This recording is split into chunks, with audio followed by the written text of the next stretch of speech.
Hello friends, एक बार फिर से स्वागत है आपका सीजीपीएससी ई ज्ञान के वीडियोस में। ठीक है, आज हम छत्तीसगढ़ के प्रमुख वन संसाधनों के बारे में पढ़ेंगे। वन संसाधनों का क्या महत्व है छत्तीसगढ़ में, तो चलिए देखते हैं। छत्तीसगढ़ जो है वो दक्षिण कौशल का हिस्सा था। हम जानते हैं जैसे प्राचीन काल में इसे छत्तीसगढ़ को दक्षिण कौशल कहा जाता था। इसका जो बस्तर संभाग है, जो नीचे का जो क्षेत्र है, पूरे दक्षिण का जो क्षेत्र है, उसमें साल वनों की विविधता है। बहुत अधिक साल वन पाए जाते हैं, जिसके लिए छत्तीसगढ़ का अलग से नाम चल ही रहा है। इसके अलावा छत्तीसगढ़ जो है वो वनों से बहुत सारे आय प्राप्त कर रहा है, जैसे वनोपज का संग्रह कर रहा है, उनका वितरण कर रहा है, उनको बेच करके आय प्राप्त कर रहा है। उसके अलावा छत्तीसगढ़ जो है वो वनों की दृष्टि से तीसरा स्थान रखता है। तीसरा अर्थात बहुत ज्यादा महत्व है छत्तीसगढ़ में वनों का।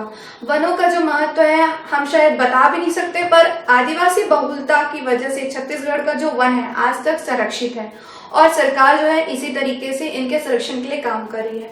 वनों को समवर्ती सूची में शामिल किया गया है, अर्थात संसद और विधानसभा दोनों जो है वो उसके लिए कानून बना सकती है। तो आज मैं वन संसाधनों में क्या क्या पॉइंट्स है, क्या क्या आज हम डिस्कस करने वाले हैं वो पहले बताती हूँ आपको। वनों की सामान्य जानकारी एक बार देखेंगे। दूसरा, वनों का वर्गीकरण किस तरीके से किया गया है, यहाँ पर उनकी क्या क्या विविधता है, किस किस प्रकार से उनका वर्गीकरण किया गया है, वो छत्तीसगढ़ सरकार के द्वारा क्या क्या संस्थाएं स्थापित की गई है वनों के संरक्षण के लिए, वनों के विकास के लिए क्या क्या प्रयास कर रही है, किस तरीके से वनोपजों का संग्रहण कर रही है, उनसे आय प्राप्त कर रही है, किस तरीके से उसने उद्योग स्थापित किए हैं जो यहाँ के डेवलपमेंट के लिए बहुत ज्यादा आवश्यक था, और उनके रिजर्व के लिए राष्ट्रीय उद्यान और अभयारण्य स्थापित किए गए हैं। फिर बहुत सारे पार्क भी प्रपोज्ड हैं। उसके अलावा क्या क्या योजनाएं चल रही हैं और योजनाओं से किस तरीके से क्रियान्वयन हो रहे हैं उसका, और पुरस्कार दिए जा रहे हैं। आज ये सभी टॉपिक हम पढ़ेंगे। छत्तीसगढ़ जो है वो तृतीय स्थान रखता है, जैसे मैंने आपको बताया। छत्तीसगढ़ का कुल क्षेत्रफल जो है उसका 5972 किलोमीटर का जो क्षेत्र है वो वनों से आच्छादित है, जो यहाँ के कुल क्षेत्रफल का 44.21% कवर करता है। ठीक है, ये छत्तीसगढ़ संदर्भ 2014 का डेटा है। अभी वर्तमान में इसका जो डेटा है चेंज होकर के 43.85% में कन्वर्ट हो गया है।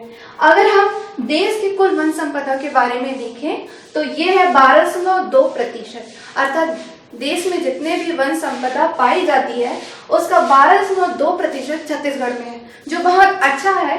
तो इस तरीके से आज हम डिस्कस करते हैं। राज्य के लिए बहुत ज्यादा जरूरी है कि किन किन क्षेत्रों में वनों की सघनता कहाँ कहाँ पर है। तो अगर हम 18 जिलों में देखते हैं तो सर्वाधिक जो वनों का क्षेत्रफल जो है वो सरगुजा में स्थित है, सरगुजा जिले में स्थित है। न्यूनतम अगर क्षेत्रफल की बात करें तो जांजगीर चांपा जिला आता है, पठारी क्षेत्र है, हम जानते हैं। इसी प्रकार प्रतिशत में अगर देखते हैं तो सर्वाधिक प्रतिशत जो है वो वनों का नारायणपुर में है और न्यूनतम प्रतिशत जो है वो जांजगीर चांपा में है। अब फिर से 27 जिलों के हिसाब से देखते हैं। जैसे जानते हैं 2013 के बाद से 9 जिलों का निर्माण हुआ, तो सर्वाधिक जो वनों का प्रतिशत है वो नारायणपुर नहीं, सर्वाधिक वन जो है वो नारायणपुर जिले में पाए जाते हैं और न्यूनतम वन जो है वो आपका दुर्ग जिले में पाया जाता है। इसी तरह से अगर प्रतिशत की बात करते हैं तो सर्वाधिक प्रतिशत नारायणपुर है, जो बस्तर संभाग का ही हिस्सा है, और न्यूनतम प्रतिशत में दुर्ग का स्थान है।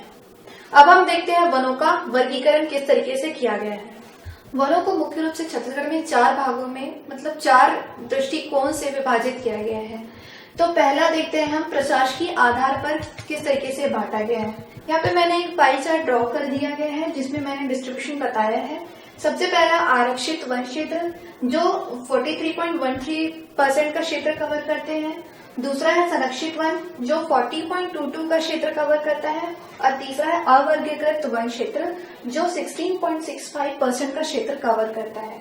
आरक्षित क्षेत्र वो होते हैं जहां पर बिना अनुमति के प्रवेश वर्जित रहता है, कोई भी वहां आ जा नहीं सकता। उनके संरक्षण के लिए विशेष प्रयास किए जाते हैं। इसके अंतर्गत मुख्य रूप से राष्ट्रीय उद्यान, अभयारण्य सम्मिलित है।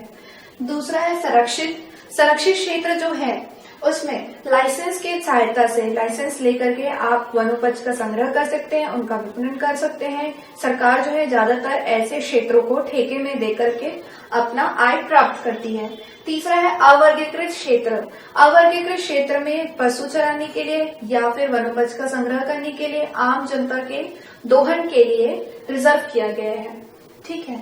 दूसरा है बहुलता के आधार पर किस तरीके से बांटा गया है। अगेन मैंने एक पाई चार्ट ड्रॉ किया है जिसमें वनों को अधिकता के हिसाब से छत्तीसगढ़ में डिवाइड किया गया है। मैंने पहले बताया था कि यहाँ पे साल वनों की अधिकता है, तो साल वन, सागौन वन, बांस के वन और मिश्रित वन, इस तरीके से 4 एक दिखाई देता है, रूप दिखाई देता है हमें। साल वनों का जो प्रतिशत है 40.56% है, मिश्रित वनों का 43.56% है और सागौन वनों का 9% है। साथ ही साथ बांस वनों का जो है वो 8 से 11% के बीच में है। साल वन जो है वो मुख्य रूप से बस्तर वाले क्षेत्र में पाया जाता है। सागौन वन जो है वो चिल्फी घाटी, ये हम देख सकते हैं कवर्धा, इस वाले क्षेत्र में सागौन वनों की बहुत ज्यादा अधिकता है, बहुत लंबे लंबे सागौन वन वहां पाए जाते हैं। ठीक है।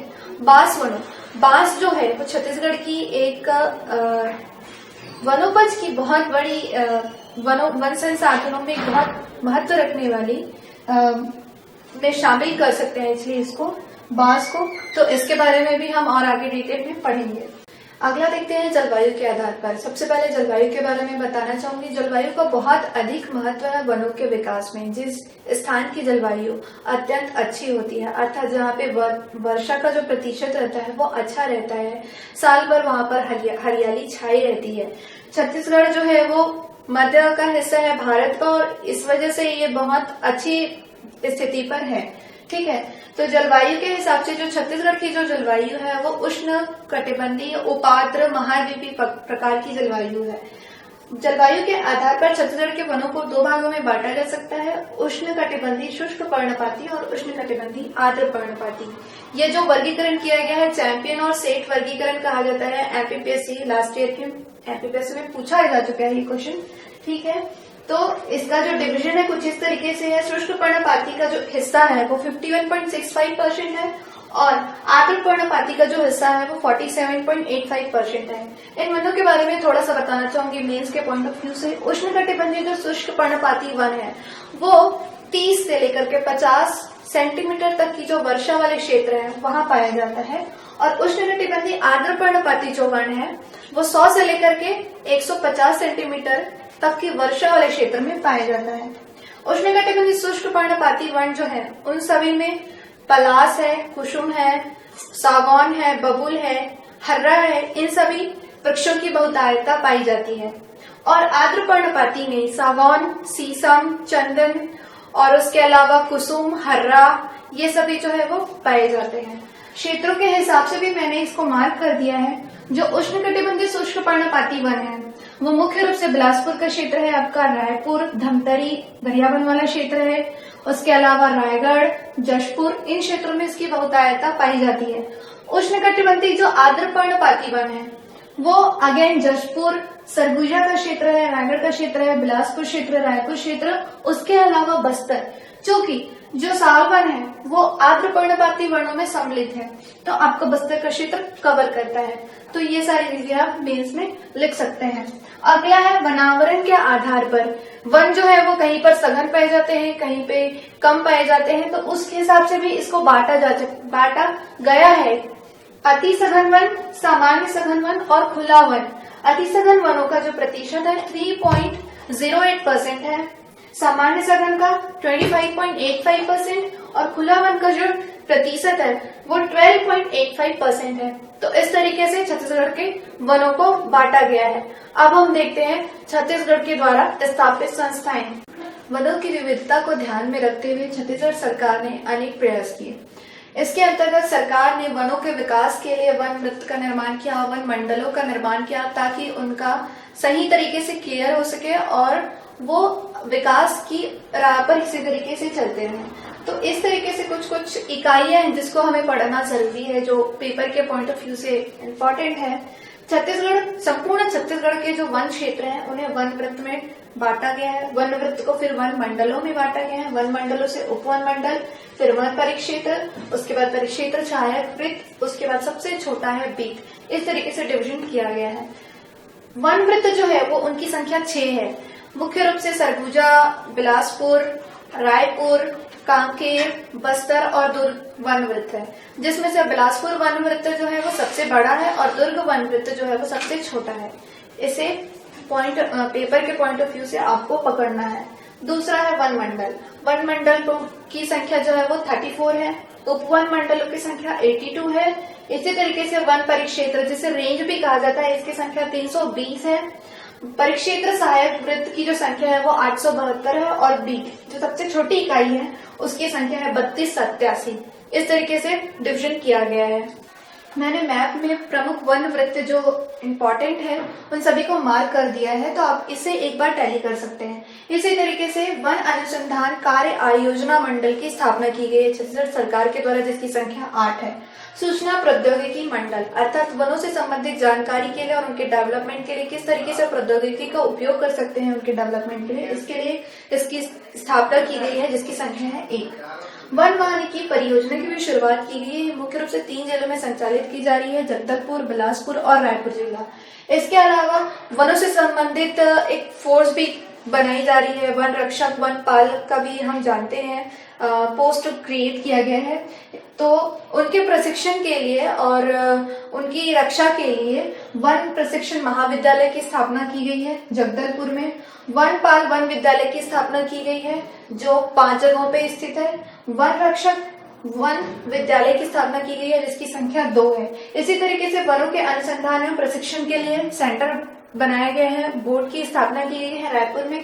क्षेत्रीय वन अनुसंधानों की जो संख्या है वो 3 है, जो 3 जिलों पर स्थापित की गई है, रायपुर, बिलासपुर एंड जगदलपुर। और छत्तीसगढ़ का जो पर्यावरण मंडल है उसका जो हेडक्वार्टर जो है वो भिलाई है।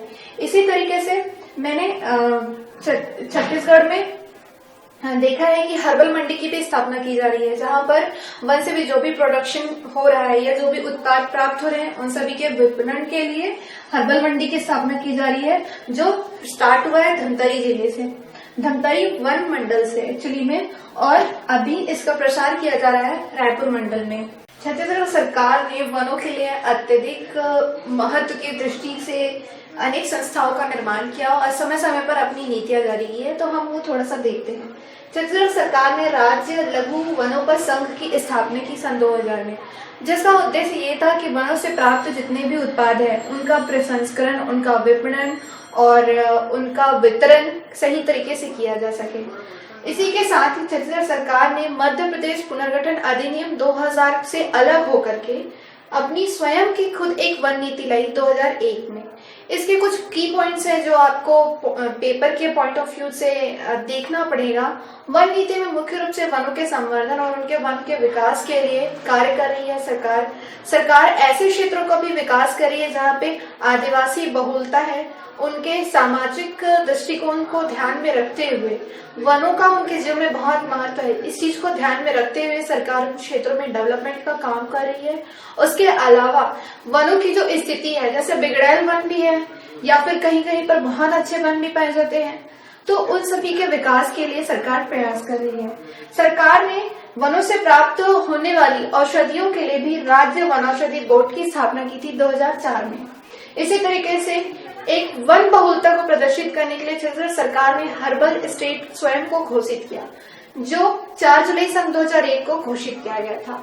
हर्बल स्टेट का मतलब ही यही होता है कि हर्बल प्रोडक्शन को और बढ़ाना और उनके विकास में काम करना। इसी तरीके से छत्तीसगढ़ सरकार ने राज्य वन विकास निगम की स्थापना की, जो इन सभी को ऑपरेट कर सके। इसकी स्थापना 2001 में की गई थी। अब हम जानते हैं कि भारत सरकार ने जैव विविधता अधिनियम 2002 लागू किया था। जैव विविधता संधि जो है वो 1993-94 में हुई थी। इसी के तहत छत्तीसगढ़ सरकार ने भी जैव विविधता बोर्ड की स्थापना की, जिसकी स्थापना 2006 में हुई थी। तो इस तरीके से ये सभी चीजें जो है वो पेपर में पूछे जा सकते हैं। अगर आपको मेरा वीडियो अच्छा लगा तो मेरे YouTube चैनल CGPSC ई ज्ञान को सब्सक्राइब कीजिए, मेरे फेसबुक पेज CGPSC ई ज्ञान को लाइक कीजिए और आप इन दोनों में जाकर के अपने कमेंट्स लिख सकते हैं। Thank you.